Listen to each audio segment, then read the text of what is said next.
बिहार न्यायिक सेवा की अंतिम परीक्षा आई है, जिसमें मोतीपुर के लाल मुकेश जी हैं ऑल ओवर 262वां स्थान, और ओबीसी में बात करें तो 11वां स्थान इन्होंने लाया है। और गौरव की बात है कि मोतीपुर की धरती से साधारण परिवार से जन्मे और साधारण परिवार में पले बढ़े, और इन्होंने आज जो मुकाम हासिल की है वो पूरे मोतीपुर ही नहीं पूरे जिला के लिए गर्व की बात है। एक बार और खाए, एक बार ना खाए के। तो हम इनसे बात करते हैं, इनके सफलता का क्या रहस्य है, क्या जानकारी है, इनसे बात करेंगे। पहले तो आपको बहुत बहुत बधाई हमारी टीम की तरफ से। जी बहुत बहुत धन्यवाद मेरे परिवार और मेरे तरफ से। अच्छा, इस सफलता का क्या रहस्य है? देखिए सर, इस सफलता कोई भी बड़ी सफलता जो के पीछे बहुत बड़ा कारण होता है, तो मेरे साथ भी इस सफलता का श्रेय मैं सबसे पहले अपने माँ को, दिवंगत माता को देना चाहता हूँ। कि एक मेरे मित्र थे राकेश, जो अभी डिस्ट्रिक्ट जज है, जो होने के बाद में मेरे घर पर आए थे, ठीक है। और एक और मित्र है, तो माँ पूछी कि ये लोग क्या किस पोस्ट पर है, तो मैंने कहा कि भाई सिविल जज है। तो गांव में आज भी जज को लोग हाकिम बोलते हैं। तो माँ को जब हम समझा कि नहीं हाकिम है, तो वो बहुत खुश हुई और वो कहा कि नहीं तुमको भी हाकिम के रूप में हम देखना चाहते हैं। तो मेरे दिमाग में हमेशा चलता था, लेकिन 2010 के बाद मरने के बाद में मेरा लाइन चेंज हो गया, मतलब सिविल सेवा में। अच्छा। लेकिन फिर भी लॉ करने के बाद में सिविल सेवा में असफल होने के बाद में मेरा रुझान न्यायपालिका की तरफ हुआ, कि चूँकि इसका मान सम्मान और प्रेस्टीज सिविल सेवा से कहीं ज़्यादा उच्च कोटि का होता है, इसलिए मेरा रुझान इस तरफ आ गया। और मैं बच्चों को पढ़ाने और कॉन्वेंट स्कूल चलाने के साथ साथ अपना लगातार तैयारी करता रहा, और अंतिम और 5वां प्रयास में मैं यहाँ इस मुकाम को मैंने हासिल किया। तो कहीं न कहीं कहा जा सकता है कि अपने माँ के सपनों को पूरा आज होता हुआ देख रहे हैं। जी जी, इसके लिए मैं तो क्या अगर आज वह जिंदा होती तो कैसा लगता उनको?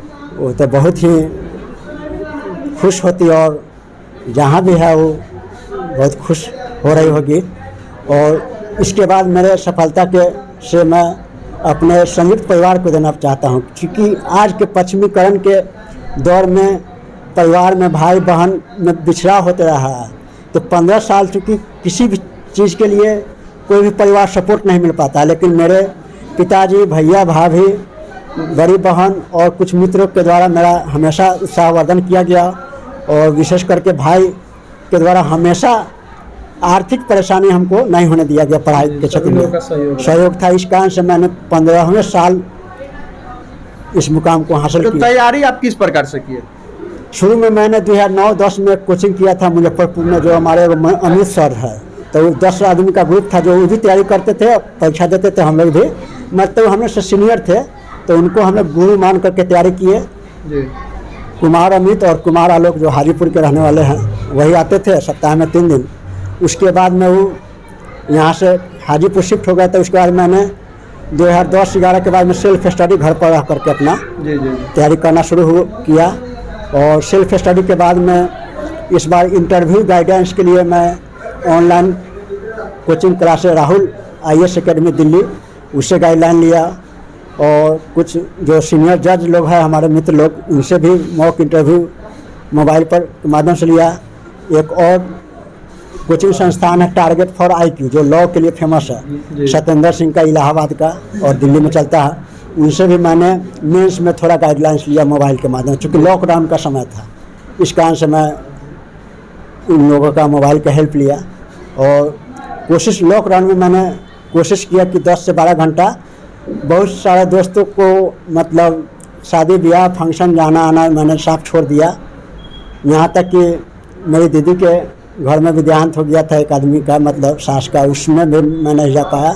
तो अपने लोग बहुत गुस्सा गए कि भाई घमंडी हो गया। लेकिन मेरा लक्ष्य था कि इसको इस बार हासिल करिए लेना है, इसलिए मैं मित्रों दोस्तों से कट गया, मतलब कि 2 साल के लिए, कि इसको मैं बहुत कम फंक्शन में जाना आना, और उसका परिणाम मुझे मिला।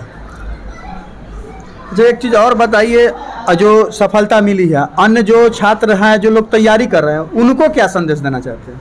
मैं उनको संदेश देना चाहता हूँ कि जब तक एज है, और आजकल के बच्चे होता क्या है कि कुछ आर्थिक परेशानी भी होती है, पारिवारिक परेशानी होती है, उससे मतलब मतलब उनका धैर्य आत्मविश्वास खो जाता है, इसलिए वह 2-4 साल करते हैं और छोड़ देते हैं। जी जी। तो मेरा संदेश है मैं विद्यार्थियों के लिए, या सिविल सेवा हो चाहे न्यायिक सेवा में, इसमें आप लगे रहिएगा तो सफलता आपको कभी ना कभी मिलेगी। देर हो सकता है लेकिन ईश्वर पर विश्वास रखें, अपने माता पिता पर विश्वास रखें और अपने मेहनत पर सटीक रणनीति के तहत मेहनत करते रहे, सफलता अवश्य मिलेगी। भले ही मुझे थोड़ा लेट हुआ सफलता होने में कुछ कारण के कारण, लेकिन सफलता मिलती जरूर है। इसलिए सही दिशा में लक्ष्य के साथ मेहनत करते रहे, सफलता अवश्य निश्चित ही मिलती है। और इसमें ये भी नहीं है कि बहुत लोग का आर्थिक परेशानी कुछ नहीं होता, आत्मविश्वास अगर सबल है, लक्ष्य आपका ठोस है, तो किसी न किसी तरह आपको सफलता आपके कदम चूमेगी। अधिकांश देखा जाता है कि जो मध्य वर्गीय परिवार के जो लोग हैं, चाहे वो लड़के हैं लड़कियां, उनकी शादी कम उम्र में हो जाती है, और शादी कम उम्र होने के बाद उनके सपना कुछ बनने का होता है, फिर भी मजबूरन आर्थिक स्थिति जो आप बताए या सामाजिक या जो पारिवारिक स्थिति ठीक ठाक नहीं रहने के कारण लोग उस सपना को पूरा नहीं कर पाते हैं। तो उन लोगों के लिए ऐसा कोई सुझाव है जो उन लोग घर परिवार के साथ भी अगर कुछ कर सके, ऐसा कुछ? मेरा लॉ के क्षेत्र में काम करने वाले एडवोकेट या तैयारी करने वाले विद्यार्थियों को सुझाव है कि कितना भी विकट परिस्थिति हो, आप अपने लक्ष्य पर अडिग रहे और उसमें लॉ के क्षेत्र में BED की पत्रिका आती है, उसका अध्ययन करते रहे हमेशा, और पढ़ाई को रेगुलरिटी बना के रखें। होली, दिवाली, छठ, दुर्गा पूजा, ये सब मतलब पढ़े, कोशिश करें कि 1 घंटा पढ़े तो पर डे पढ़े, ये नहीं कि आज 10 दिन पढ़े तब 10 दिन के बाद पूरा गैपिंग हो गया। पढ़ाई का सिलसिला टूटना नहीं चाहिए। मैंने उसी चीज़ को इस बार अंतिम प्रयास में अपनाया, और मैंने मॉर्निंग से मेरा 5 बजे उठता था तो पढ़ाई से ही, मुँह हाथ धो करके पढ़ाई से ही मेरा दिनचर्या शुरू होती थी। तो मेरा कहना है कि बाहर जाने की भी जरूरत नहीं है, और आपको आत्मविश्वास है, और अब तो मोबाइल का ज़माना हो गया, उसमें बहुत सारी चीज़ अच्छे चीज़ मटेरियल मिल रहे हैं, उसका आप इस्तेमाल कीजिए। और पटना में चूँकि हाईकोर्ट के पास सारे किताब भी अवेलेबल रहते हैं, उसका अध्ययन करते रहे रेगुलर। और अगर वकालत क्षेत्र में है तो वकालत क्षेत्र में, चाहे शिक्षा के क्षेत्र में है तो शिक्षा के क्षेत्र के साथ लेकर के भी आप सफल हो सकते हैं, बशर्ते कि 2-4 घंटा आपको टाइम पर डे निकालना होगा। शादी कब हुई थी आपकी? मेरी शादी सन 2007 में हुई थी। 2007 में शादी हुई और 2022 में जी, आपका रिजल्ट आया। अभी कैसा लग रहा है आपको? अभी तो इतनी खुशी है कि मैं उसको शब्दों द्वारा बयान नहीं कर पा रहा हूँ। रात भर खुशी के मारे मेरे नींद गायब हो गया, और अभी आपके सामने बैठा हूँ। मतलब खुशी मेरे अलावा मेरे परिवार के दोस्तों, मोतीपुर वासियों, सभी लोगों को इस सफलता से खुश है। खुशी सिर्फ मेरी ही नहीं, मुझे परिवार, समाज पूरे खुश है, पूरे प्रखंड में है। खुशी है, और प्रखंड ही नहीं पूरे जिला के लगभग लोग खुशी है। जी, जी। सोशल मीडिया पे सभी जगहों पे देख रहे हैं, सभी जगह शुभकामना चल रहा है, और सभी लोग गौरवान्वित है कि मोतीपुर के एक लाल ने इस तरह की जो कमाल किया है।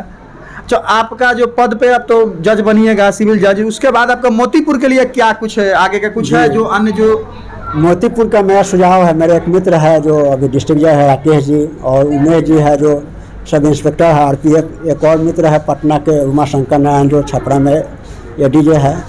शुरू से मेरा उन लोग से, चूँकि मेरा व्यवहार और मेरा पढ़ाई, मेरे सीनियर साथी लोग भी हमसे, मतलब व्यवहार मेरा सभी लोग से अच्छा रहा शुरू से। तो सभी लोग चाहे जिस भी बड़े पोस्ट पर है, वो लोग मेरा मान सम्मान देते हैं, करते भी है। और इसका सूचना ही मेरे जज मित्र द्वारा ही रात में दिया गया, चूँकि रिजल्ट देखने की मेरी हिम्मत नहीं हो रही थी जी। तो मैंने रिजल्ट रोल नंबर भेज दिया, और राकेश जी फ़ोन किए, मोतीपुर के ही हैं, और उमाशंकर नारायण जो पहले मोतिहारी में थे CGM, अभी छपरा में उमेश जी है, वही लोग रिजल्ट बता। तो मेरा भविष्य में मोतीपुर के लिए मैं कोशिश करूँगा कि यहाँ जो भी एक्टिव बच्चे हैं जो ग्रेजुएशन करने के बाद सिविल सेवा या न्यायिक सेवा में आना चाहते हैं, मैं फ्री ऑफ कॉस्ट उन बच्चों के लिए मंथली या साप्ताहिक क्लास यहाँ पर अपने शारदा टैलेंट के प्रांगण में कोशिश करूँगा फ्री ऑफ कॉस्ट। जो भी गरीब और मेधावी बच्चे हैं, अपने खर्च से मैं उनको आगे बढ़ने का प्रेरणा दूंगा और उनको मार्गदर्शन देता रहूँगा। उसके अलावा समाज में हो रहे किसी भी तरह के लोगों के साथ, अगर कमजोर वर्गों के साथ अन्याय होता है, चाहे अन्याय करने वाला कितना भी ताकतवर हो, उसको मैं हमेशा कमजोर लोगों के सपोर्ट में हमेशा खड़ा रहूँगा, चाहे मैं बिहार के किसी भी कोना में रहूँ। काफ़ी गर्व की बात है। और यहाँ के जो युवक हैं, युवतियाँ हैं, उन लोगों के लिए भी आपने एक गर्व की बात कह दी कि यहाँ जो तैयारी होगी उसके द्वारा आपके नेतृत्व में या निरीक्षण में यहाँ जो फ्री ऑफ गाइडलाइन जो दिया जाएगा, उस गाइडलाइन में अगर जो भी बच्चे अगर आते हैं तो वो लोग भी मोतीपुर की नाम रोशन करेंगे। मुकेश जी का न्यायिक सेवा में 262वां स्थान आया है, जी। कैसा महसूस हो रहा है अभी आपको? क्या अभी तो खुशी का माहौल है। सारे गांव समाज पूर्वज जितने भी हैं सबको इसके लिए बहुत बहुत बधाई।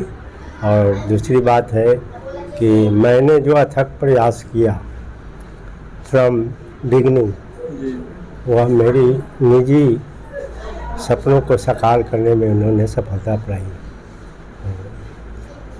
अन्य जो गार्जियन हैं वो भी अपने बच्चों को अफसर बनना या उच्च पद पर देखना चाहते हैं, उन गार्जियनों को आप क्या संदेश दें? चूँकि आप गार्जियन हैं तो आपको अनुभव होगा। संदेश देता आ रहा हूँ। आप मेरे हाथ के बहुत से IAS अफसर भी हैं, जी जी जी, समझ गए ना। आज जिला जज भी है जो राकेश जी है, MK नारायण ढाका में है जी और बेगूसराय में थे। जी जी, एक जज और थे मेरे हाथ का प्रोडक्ट जो कटिहार में मेरी नतनी की शादी कराई। आज सभी लोग गौरवान्वित है। आगे भी हमसे जहाँ तक, अब तक मैं 75 की उम्र में चल रहा हूँ, हार्ट की भी बीमारी है, ब्लड प्रेशर, शुगर, तो इस अवस्था में भी हमसे जहाँ तक होगा हम कठिन परिश्रम करेंगे बच्चों के लिए। विद्यालय स्तर पर हो चाहे जहाँ भी रहे वहाँ हमारी सुझाव रहेगी। आगे उसको बढ़ने में और उसे सफलता प्रदान करने में भी मैं सहयोग करूँगा जहाँ तक हो सके।